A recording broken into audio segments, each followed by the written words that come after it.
Raina Campbell, your Chief Dream Driver, and welcome to the No Parking Podcast, where through conversations and discussions with creators like yourself, we'll find interesting approaches to help you take your dreams out of park, put them in drive, and ride towards success.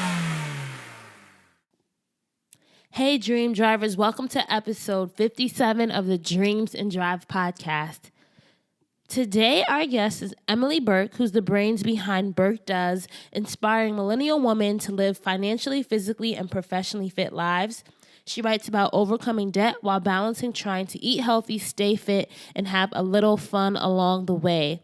And it was great to have Emilie on the show because she's someone who has been a supporter since day one. We both are Princeton alum, and we've connected offline and personally to really help each other and encourage each other as we build our brands. So it was an honor to have her on today's show. Some of the things that we discuss in this episode that I think will really be of value to you all is Emilie's own personal finance journey and how she was able to start budgeting and paid off $7,000 in debt in just 8 months. She also shares her favorite personal finance resources. So if any of you need some resources, this episode is filled with them. And you can get links to those resources by checking out our show notes. So all you have to do is go to dreamsanddrive.com and click on episode 57 to find the links to everything there. We also talk about some things that are related to how to build a professionally fit brand. So Emilie discusses, why knowing your why and your purpose is crucial for community building, how to leverage social to build your brand, and some of the challenges that she's facing daily. So if you haven't already subscribed to our channel, make sure that you do so. If you're listening in on iTunes, SoundCloud, Google Play, Stitcher, TuneIn, wherever, hit that subscribe button so that you get updates when we have a new episode going live. Make sure to leave a review as well if you'd like. I recently read a review that really touched my heart, and it's just so nice to hear the impact that the show is having on all the listeners, and just it's a general place to just leave feedback. So I'd appreciate any review that you guys can leave. Know that it's much appreciated. If you aren't already following us on social, make sure to do that. We're at Dreams and Drive across the board, Twitter, Facebook, Instagram, and you can also use the hashtag Dreams and Drive to engage as well. All right, I hope you guys enjoyed today's episode. Make sure to let me know what you think.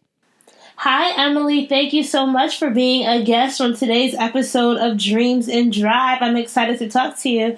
Hi, Raina. Thanks so much for having me. Super excited to be here. I know this is like a long journey, right, from where we started. I remember when I was doing a brand consultation with you about, was it like 3 years ago or like 2.5 years ago? When was that? It had to have been fall 2014 because I was a senior. I remember like sitting on my bed in my dorm room senior year as we were having that conversation. Okay, yes, and now you have grown so much. So I'm just so proud of you, Emilie. I feel like all the people that I've kind of grown up with in this whole blogging and this blogging world, it's just so good to see where we all come over the years, Absolutely, and I think it's, there's a lot of talk out there about, are there too many bloggers, are there too many podcasts, or there are too many vloggers, and what I found is that really, like, this core group of people that I've gotten to know really well and grown with, well, the fact of the matter is we're all doing different things. Mm-hmm. So there's so much opportunity out there. And there's space for everyone to have their own unique market, Absolutely. Let's get into it. So you know how I love to start our episodes. Tell me, Emilie, what inspires you as a child? If I were to say, who was Emilie, the 10-year-old, what would you tell me? Emilie, the 10-year-old, asked a lot of questions all the time. And I just wanted to know and understand it all to the point where my parents didn't know what to do with me sometimes. But I wanted all the answers. I wanted to learn all the knowledge. I wanted to have all the answers so that I could share them with people. So I was always looking to learn, but then always looking to pass on that knowledge as well. And you grew up in Newark, right? Exactly. So my mom came to this country in the 80s, leaving Brazil when there was a military dictatorship. She ended up in Massachusetts and then made her way down to New Jersey, met my dad, and we were born in Newark and then grew up in the area. and then moved to Elizabeth. I ended up going to high school in Elizabeth and then going to college at Princeton. For you guys listening in, I feel like I've been saying this so much, and maybe it's just been so, I've had a lot of guests who've been on the show that are also Princeton alums. So Emilie and I are Princeton alums, and we actually we were at Princeton at the same time, right? So we spent 2 years. When I graduated, I was a senior, you were a sophomore, right? I think so, yeah, because I remember we met when I worked the BEAC show, which is a dance group my freshman year. Right? Exactly. Yeah. I remember that. So when you were a child, Emilie, what did you think you were going to become? Like, if someone said, what are you going to be when you grow up? What was your answer? The plan was always to go into politics. I've loved politics for as long as I can remember. I've always been really interested in it. Grew up I looked forward to riding in cars because when we were riding in cars, I got the chance to listen to political talk radio, with my dad. And I really enjoyed that. I always thought I was going to go into politics, graduated college with a politics degree, and then got my first job and took a slightly different track for a couple of reasons, but I haven't lost sight of that interest in politics. It's been an interesting election cycle, to say the least, and I hope to get back into politics and more involved in the coming years. So I haven't changed my mind just yet. All right, so coming out of Princeton, you did a fellowship, right? Yeah, I'm actually still a Venture for America fellow. So the idea behind VFA is that if you can take, you know this really well, Raina, right? 30% of Princeton graduates are going to go on to investment banking and consulting. And the idea of behind VFA is that if you can take college graduates and put them in startups to work to build American cities that really need these businesses to grow and thrive, instead of them going on to investment banking and consulting, you can create jobs in the cities in the U.S. that need it most. So I accepted a Venture for America fellowship, which required a summer training at Brown University that was 5 weeks long. And I did that the summer between my senior year and my first year out of college. And then started in a tech job at a Baltimore-based startup in August, right after graduation. And during this time, as I mentioned earlier in the podcast, I talk about how we did a brand consultation. So there was this point in time where I was giving away free brand consultations as just building my own brand back in 2014, and you signed up for one, and you had the inkling of wanting to start your own blog and really working on your brand. How did that fit into your post-college life? Yeah, so after that call, at that point, I'd already bought a domain. I'd already set up a WordPress site. I just didn't know what to turn it into. And so our brand consultation was super helpful for me understanding what was my vision, where did I want to go. And then I started online and just started putting content online. At the time, my site was emilielimaburke.com, which is my full name. And it slowly evolved into what I wanted, what it is now, which is burkedoes.com, Burke, my last name, does.com. And the idea now is that Burke Does is inspiring millennial women to live financially, physically, and professionally fit lives. But that came from that conversation that we had while I was still in college. And so I started that while I was writing, while I was still a senior. It actually started long before, but it came back to life after our phone call. So that happened in my senior year of college, and it's something that I've maintained ever since. And so it's interesting because when you do these things as side hustles or on the side in addition to a day job, like you, I have a full-time job. It's something that you will work a 40-hour work week and then spend another 20 hours building your brand online. But it doesn't feel like work, It's something you actually want to do. I should say in my case. No, absolutely, and it's super fulfilling. And when I had a phone call today with someone. I'll call her T, which is the first letter of her name, and she had no idea how much she owed in student loans. She's been out of college since 2014, and she had no idea how much she owed. She was just like, I know what my minimums are each month. And when I can help someone not only figure out their financial status, but then make a plan to try to combat that and get on a better and more stable 2 feet, then I know that what I'm doing online is making a difference to people. And so it definitely doesn't feel like work when you have these moments that are so absolutely fulfilling. So how did you know that's what you wanted to focus on? I know you said that you had the first site, which was your name, EmilieLimaBurke.com, and you transitioned over to doing Burke Does. But how were you really able to hone in on what your mission was and who you wanted to serve? It took a little bit of trial and error. The things I wrote about on EmilieLimaBurke.com don't exactly align with the things I'm writing about today. But I'm really glad that I wrote those things because it helped me evolve to where I am now and where I've deciphered where I want to be. So, it's been a continuous process. Right now, for where I am in my life, for where I have been, the Burke Does mission is, like I said before, inspiring millennial women to live financially, physically, and professionally fit lives. So what that means, or where that comes from specifically, after I graduated, I was making stupid little money. Mm-hmm. And I remember, so I was unemployed all summer because my job didn't start till it was August 31st. So basically September. And that whole summer, all my bills that had come in, I had no choice but to put them on credit cards because I just didn't have savings. I didn't, my parents don't bankroll me. So I sit down at the end of the summer. I know what my first paycheck is and that it's coming in. And I'm like, well, let's make a budget. And I want to get my nails done every 2 weeks. And I want a clothing budget of $200 a month. And I need to be able to save so I can travel and visit all my friends in all these different parts of the country. And I put all these things onto a piece of paper, and you add up the numbers, and it's 3 times my take-home pay. It's just like, well, that's not happening. That's not going to work at all.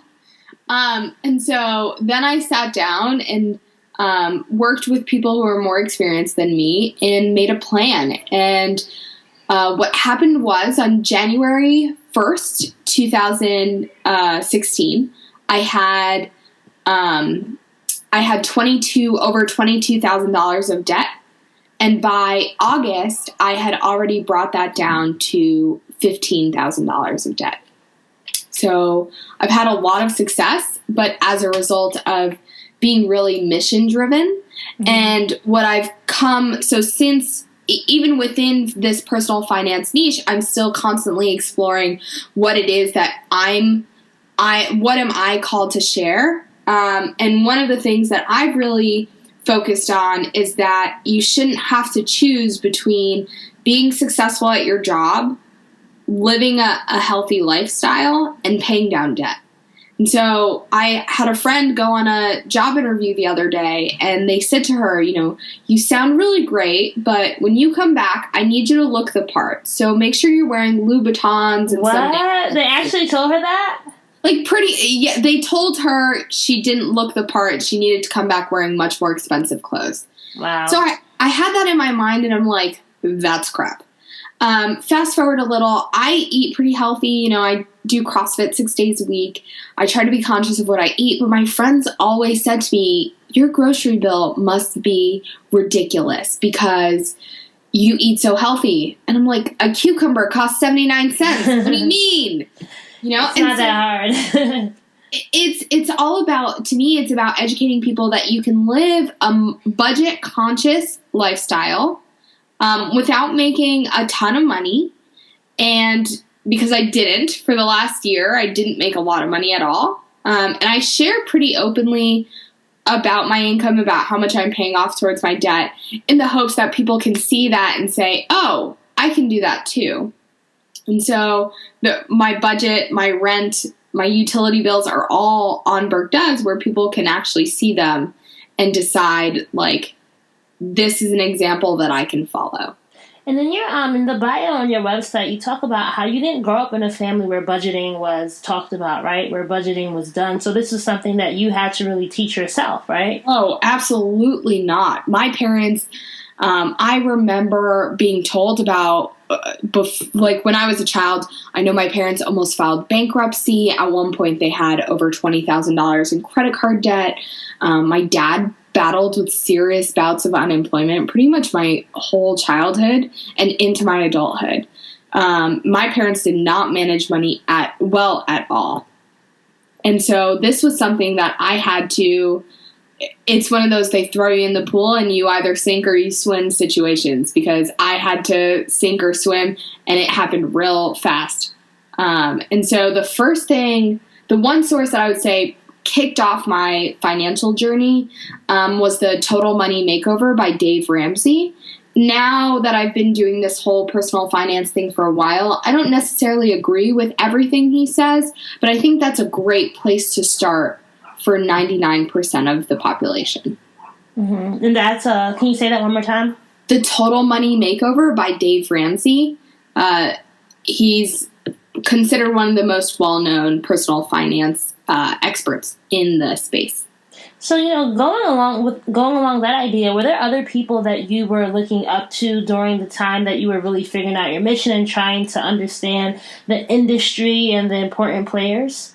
Absolutely. So I think there are the people you look up to and also the people you build community with, both in and outside of your niche. So the people I look up to, I think one of the best personal finance blogs, and I'm not the only one who thinks this, it's a huge personal finance blog because it's so amazing, is budgetsaresexy.com.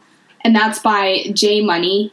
And he shares pretty openly, like every month he's sharing his net worth and you can see how it changed and why it changed.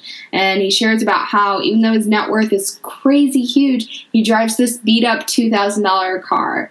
And, there are so many lessons there. So Budgets Are Sexy is a great resource for people. The other one that I also often point people to is a website called Rockstar Finance, and that's more of curated content. So it's a daily newsletter with 3 links to personal finance blogs that run the gamut in terms of topics. It could be investing, it could be retirement, it could be real estate, it could be budgeting and paying off debt, it could be paying off your house, which is not something I knew people did before, but is such an exciting prospect to me.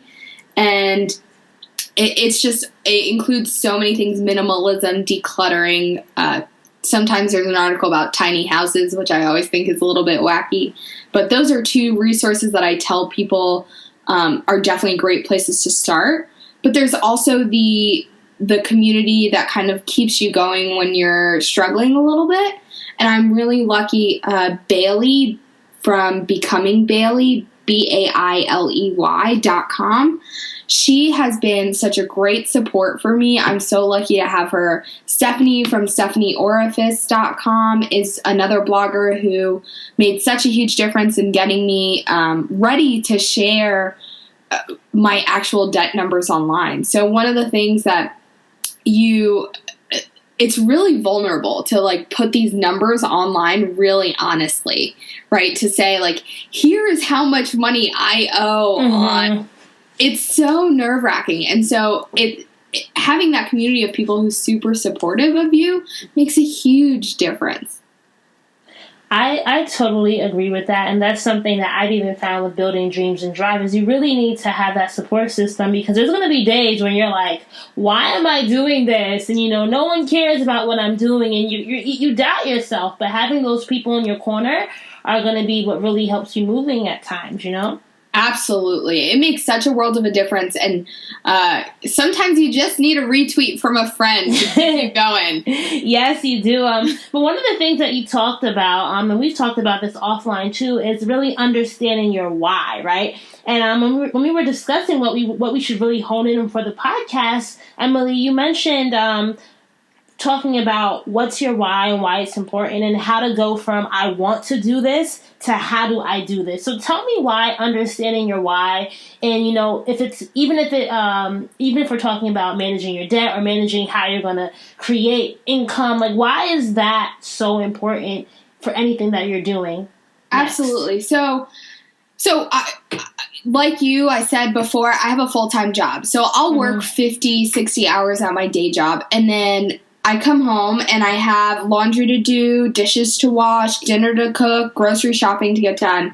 All these things that go into managing a home and a dog and a family. And, you know, I still have to find time to spend on Burke Does. I have to find time, not only that, but now I have freelance clients and related that have come from building Burke Does. I have clients that I'm coaching through their financial journey. So I have all this additional work that I have to do. And if you don't know your why, if you don't know what your motivation is for doing it, then you're going to burn out. Not only are you going to burn out, like you're not going to want to keep doing it. If you're doing it just for the money, there's nothing keeping you going, because at some point the money's not going to be there. The money's not going to dry up, or the money's not going to be enough anymore. And so it's so important that you feel passionate about what your calling is. And then if it happens to make money, great. And that's the attitude that I've had with Burke Does, is that I was building this space for me. I wanted to have this community of millennial women who were passionate about getting their money together. And that's what I've done.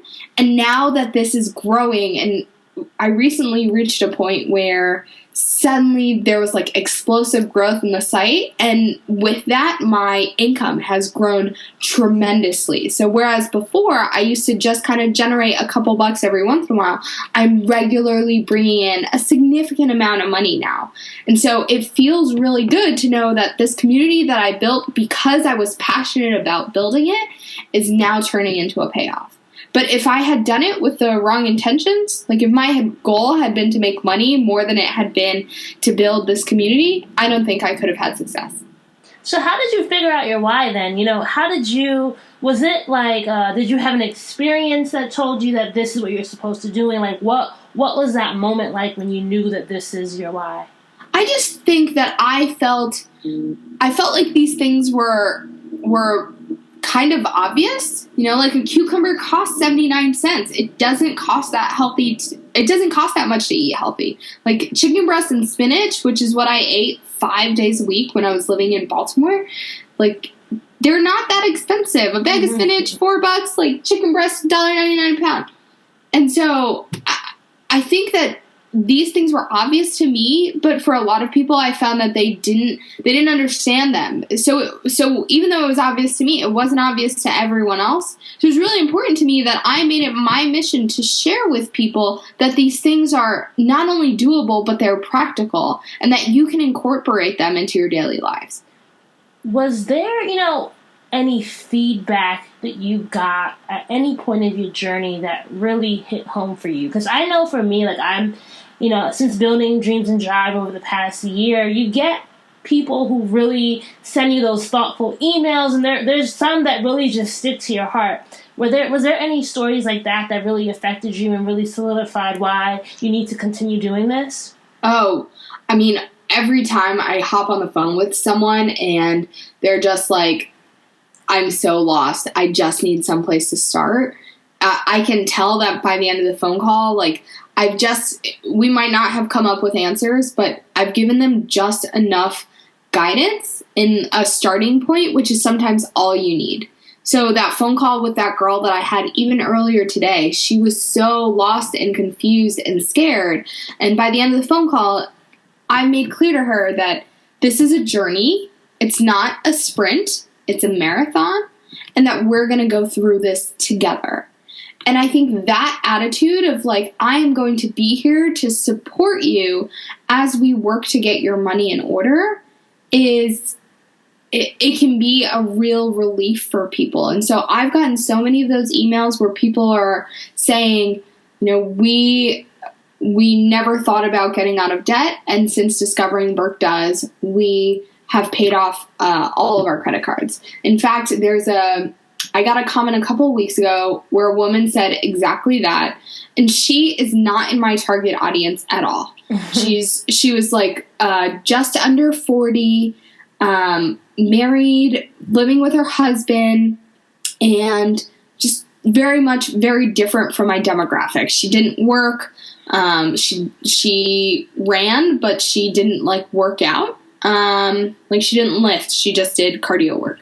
So it's very different from the things that I write about and that I share about. But she left a comment saying, "We no longer have credit card debt because of your blog." And I'm just so in shock and awe, and that like she was not someone that I was targeting at all, but my blog still made a difference to her. And so those are the little moments that make it really easy to keep going.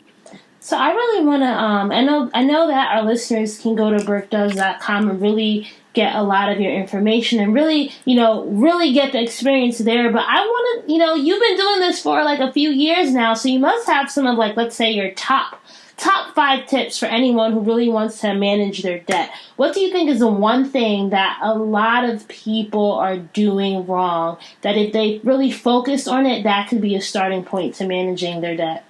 So the number one thing that I tell people is to have an emergency fund, even if it's just of $1,000, because if you don't, in the minute you don't, that's when it will rain and pour.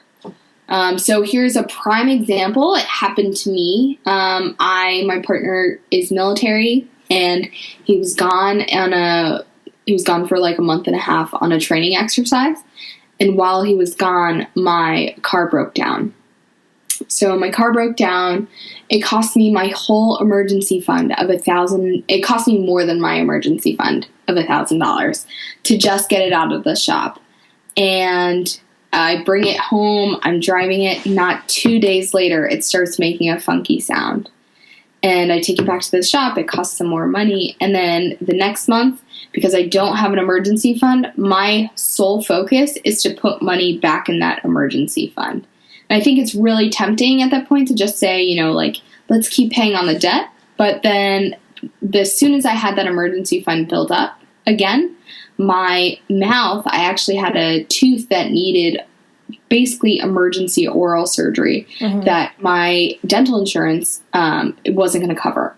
So I then had to drain my emergency fund again. And if I hadn't done that, if I hadn't focused on rebuilding my emergency fund, the result is that I would have had to put that on a credit card, for example. And in fact, the part that exceeded my emergency fund, I did have to put on a credit card, but a lot less than that whole, because I had that $1,000 emergency fund. The other tip that I tell people, and this is not something that I started doing until about 8 months ago, but now that I do it, I'm really glad I do, is living on last month's income. So what that means is, people get paid on different schedules, but for the most part, people get paid 2 or 4 times a month. And what I find is a lot of people will bring that money in and that money will go immediately out. And so the result is you don't really ever get a one monthly big picture. So instead, I tell people to siphon off money until they can live on last month's income.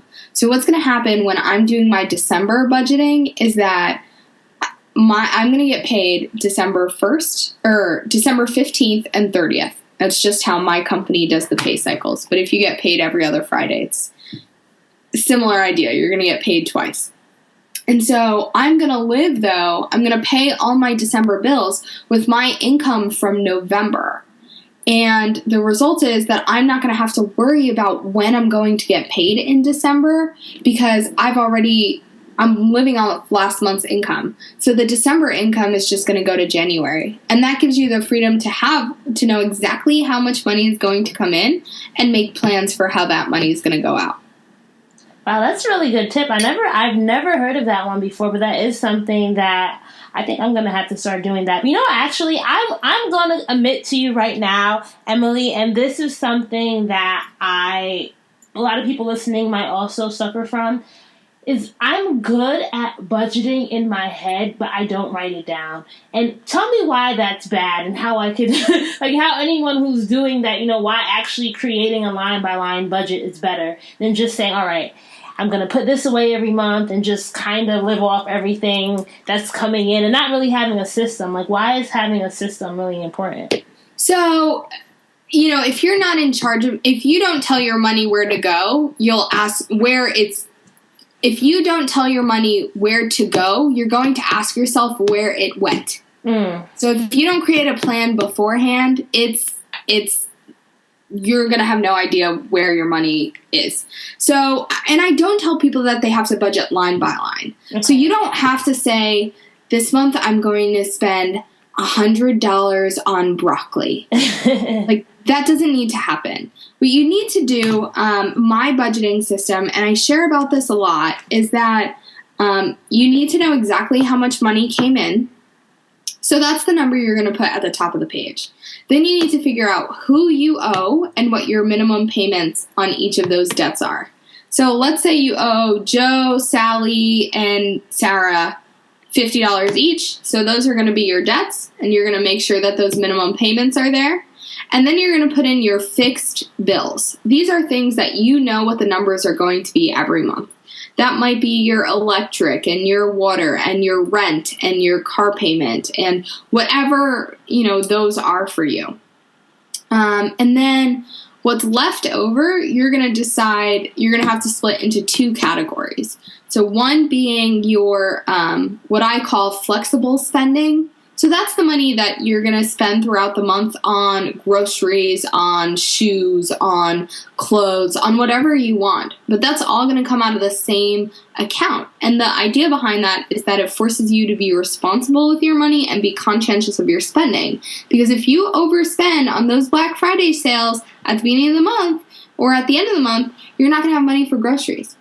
So we've lumped that into one big flex spending account. And so I generally tell people when we're starting to budget, your flex spending account should only have about $160 a month in it. A month in it.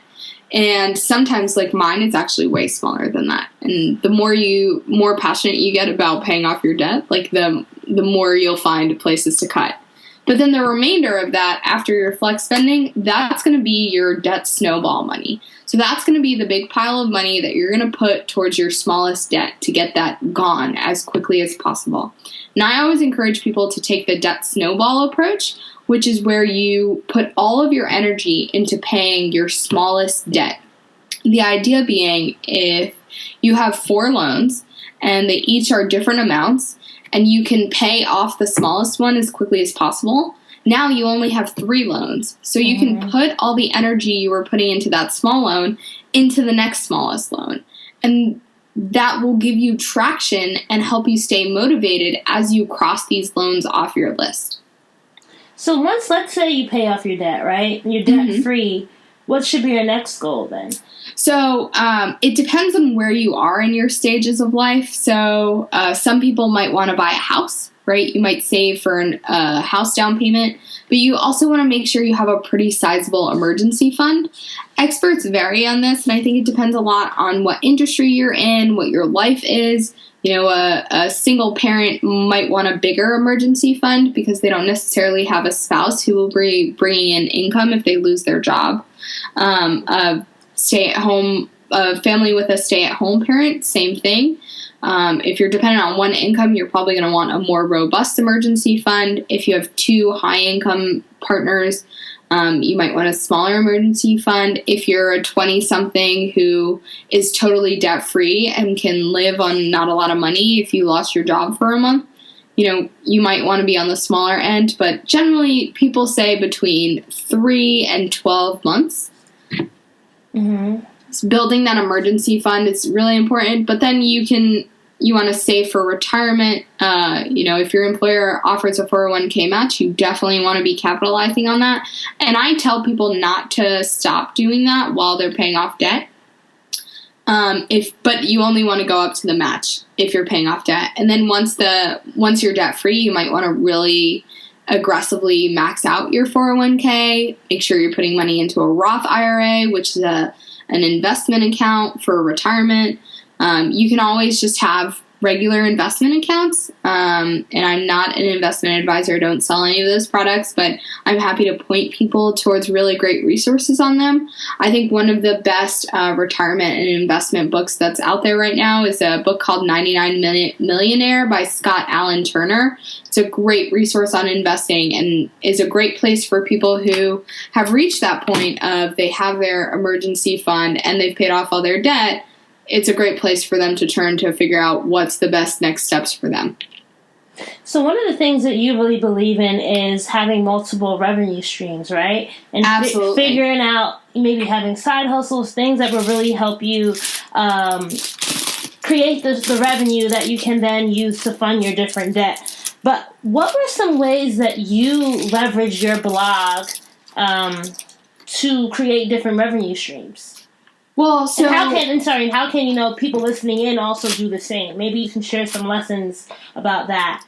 Yeah, so I'm an avid listener of Dreams and Drive. You know this, and so a lot of the things that I've been doing are similar to things that other guests have said. Working with brands, leveraging brand partnerships. So I've worked with brands like Kotex. I've worked with brands like Quaker State. I've worked with brands like CoverGirl. And so I've leveraged Burke Does as a space to share about products from those brands and work in a sponsored relationship. I've also, because I'm producing content now so much, people are familiar with my style and will ask me to share content for them. People will ask me to write for them. So I'm a contributor for 3 different financial sites at this time. All under my own byline. So I'm essentially writing a freelance article for them. And so it's nice because I know that every month, in addition to my regular paycheck, which pays all my bills, I'm bringing in this extra money in Burke Does that I can use to, one, build Burke Does. Like social media scheduling tools and graphics and all those kinds of things cost money. And so it's nice that the space is profitable and can pay for itself. And the more dreams I have, the more money I realize it's going to cost me. But also, I generate a little bit of revenue for myself. And so right now, the 2 primary income streams on Burke Does is the service-based work. So that's the freelance writing, social media scheduling, content strategy kind of conversations that I have with people.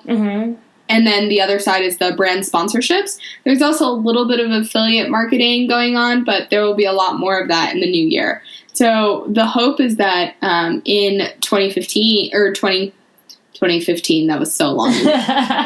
The hope is that in 2017, I'll be bringing in at least 3 streams of revenue from Burke Does, including at least 1 in a very passive sense. And then have that all be in addition to my daytime job. So what's the challenge that you've been facing? So I know that, we all hit bumps in the road at times. And maybe what's something that you're working through right now that has affected your business or affected your life, but you're working through it?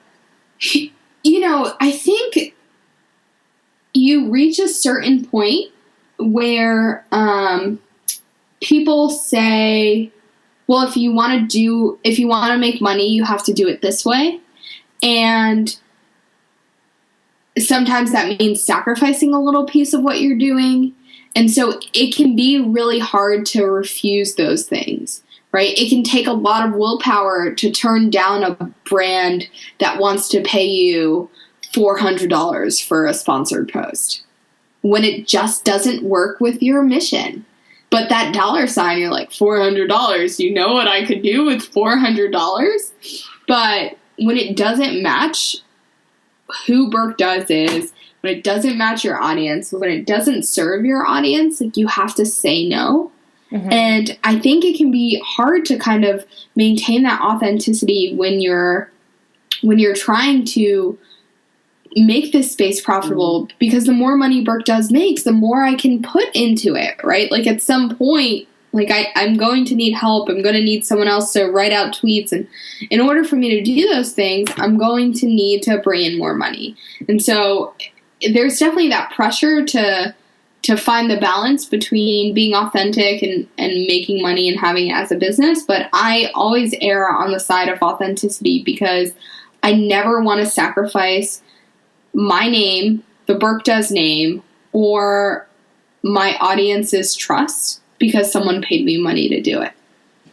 I think that's something that we all kind of face in whatever kind of industry, whatever kind of brand we're building, is the whole idea of who are we putting first, right? Do the people come first, or does the money come first? Does the mission come first? So it's so good that you talked about that, because I think it's something that we all are facing here. But you also mentioned something, and I just admire this. As I was saying earlier, I really admire how much you've been able to grow your community. And a lot of us listening in may also be growing our own blogs or be growing our own brands. Can you kind of walk us through your steps for growing your brand and how you're able to really build a community of millennial women who want to, like, what's your mission name? You're inspiring millennial women to live financially, physically, and professionally fit lives, right? Yes.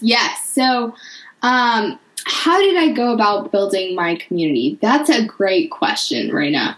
I would say one of the biggest tools that I've leveraged has been Pinterest. Ooh, how? I don't know Pinterest at all. That's the one social media platform that I'm just like 0% literate on. We're going to have a long talk about it because I know that your content would thrive on Pinterest, but it's a great visual tool, and I'm not really great with the visuals, so sometimes I need some help with that stuff. But people who are going on Pinterest are looking for information. They are looking to find answers to the questions that they don't know they have. And so when I put out a post that gives you 5 blogs to follow if you're looking to stay motivated on your debt-free journey, which is something that I have coming out next week, that could be the motivation that you need to not buy something on Pinterest. And it's been a huge tool because content on Pinterest is constantly cycling. So it's not like a tweet where the average lifespan of a tweet is 18 minutes. So people see a tweet and then they scroll on. And same thing with Facebook. Like, content that's 2 days old is 2 days old. It's weird when someone likes a picture from a week ago. But on Pinterest, that content is constantly being regenerated because people are seeing it for the first time and they're pinning it for the first time. And then the next person sees it for the first time and they pin it, and then their followers see it. And it's constantly being shared and circulated. So that's been one of the best tools for me. And I use primarily Tailwind as a scheduling platform for Pinterest, and that's been incredible for me. The other things is, a lot of the same things I see you doing is leveraging social media, leveraging your personal network, reaching out to people who are more experienced than you and getting their advice, and not being afraid to invest in yourself, I think, is a huge one. So not being afraid to invest in coaching or a brand that looks like what you want it to look like, or a website that has the functionality you need it to.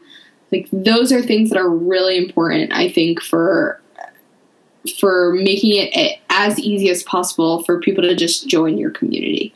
What was the most worthwhile investment you made for Burke Does? Probably a brand that looked like what I wanted it to. So by the time this podcast comes out, Burke Does will look different than it does today. It's coming out tomorrow. I'm just playing. No. So when the last visual design of Burke Does came out in September 2015. So over a year ago. And at the time, it was perfect. It was exactly what I wanted it to be. But now that we've grown and it's changed a little and my audience has changed a little and I'm a little bit older and more mature, I've aged it. So I've aged past it. I have a slightly different vision for it. So I am working with a designer to get those changes from my head onto the site. And I code for a living. I can make those changes myself. But instead, I want to hire someone who specializes in design, who can really make that vision happen for me and can help, can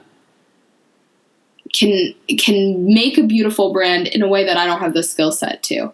So working with a designer who can see and kind of figure out what I'm hinting around, take what's in my brain that I can't even articulate and put it on a website is such a worthwhile investment, because people judge your site so quickly the minute they get to it.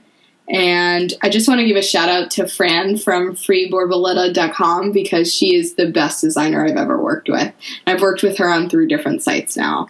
Strong recommend. So you guys are cooking up something new? Yeah. I'm really excited to see. We're in the early stages, but I'm excited to see where it's going to go. So what's something, Emilie, that when you are at your lowest point, and I know we were talking about earlier before we started that you moved to North Carolina with your partner, and this is a new environment for you, so there's a lot of changes that you're making, a lot of things that you're transitioning into, but when you feel like giving up, or when you're at those low moments, what keeps you going? What keeps you inspired? It's just hearing the effect that I've had from my audience, hearing them say, this has been helpful, or having them ask a question and knowing that they're trusting that the answer I'm going to give them is right. Those are the things that make it so easy to just stay motivated and keep going. That being said, some days it's hard. Some days you've worked all day and the last thing I want to do is write another post. And it's about having, as long as the good days outweigh the bad days, that's plenty to keep Burke Does going and growing. And what's something that you think is a surprising lesson that you've learned about yourself along this journey? And I ask that because I think dream driving, for me, at least the way I see it, it's really a personal journey too, right? You are building something, but at the same time, you're also building yourself. So what's something that you've really learned about yourself over this past year that you may not have known before? When I talk about the changing aesthetic of Burke Does, part of the reason we're changing the aesthetic is because when we designed the site, I thought it was going to be a lot more around crafts. So at the end of college, I got really into crafting. I painted a ton. I knitted a ton. I stitched a ton. And I thought that was going to be the theme on Burke Does. And then over time, my heart just felt a different calling. And so that's where I really plunged into this personal finance space. But the design was made, like the original logo had knitting needles and yarn balls in it. And it was weird for me to write about personal finance when my logo had knitting needles and a yarn ball in it. And so I've made some tweaks along the way, but I think part of that is the lesson there is really that you can plan all you want, but at the end of the day, you still have to listen to your calling. So I had planned to be a craft blogger, as if there aren't enough out there, but that's not what I was called to do. I thought I was doing that because I thought that's what everyone else did, but it was not at all what I found fulfilling or what I found was for me. So now that I'm in this personal finance space, like I feel fulfilled by what I'm doing. And so it makes it so much easier to build a plan when you're doing something you're actually passionate about. And what if you never listened to it, right? Like what if you had continued craft blogging when it wasn't what you were passionate about? I wouldn't have written. And that's the crazy thing is that like I was struggling. I would sit at a screen and be like, man, I got to write something today. I haven't written in 2 days. And then the words just wouldn't come. And so I knew that something was wrong when it wasn't fulfilling, when it wasn't happy anymore. Like that's where I did some soul searching. And I think like I've always been a super driven person. I was the top of my class my whole life and did 3 varsity sports and had an internship and a job in high school and then went off to college and played a D1 sport and did all those things. And I went to Princeton, so it wasn't an easy school. And there were all these sorts of things. I've always had a ton of success. And so with blogging, I learned that one, sometimes success can be really hard and it can take a long time. Amen. And sometimes you put content out there and you're not sure that anyone read it. But that doesn't matter because at the end of the day, you're doing it for you. And that's the motivation. That's like the lesson that I don't think I could have learned any other way.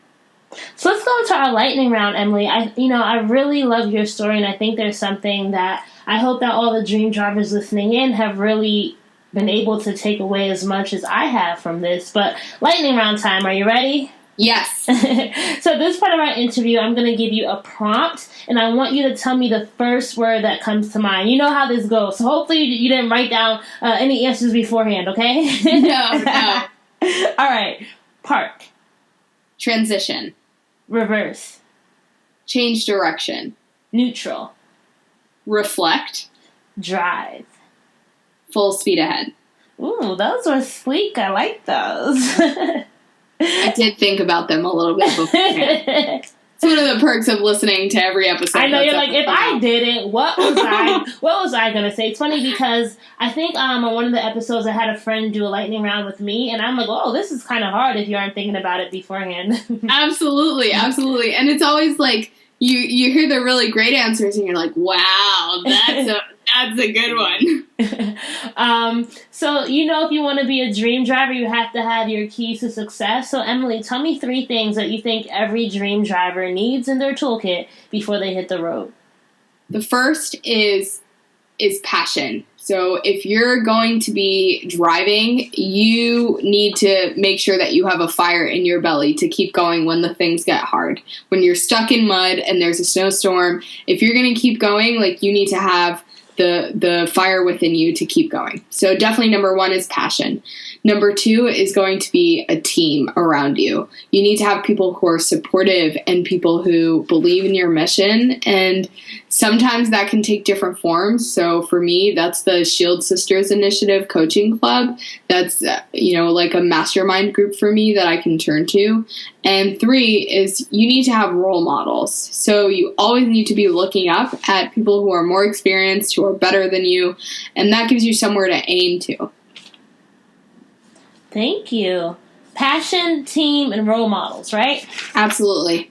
So where can our dream drivers find you online if they want to engage with you or read more of your content? Absolutely. So our site is Burke Does, BurkeDoes.com. We're Burke Does on all social media, Instagram, Twitter, Pinterest.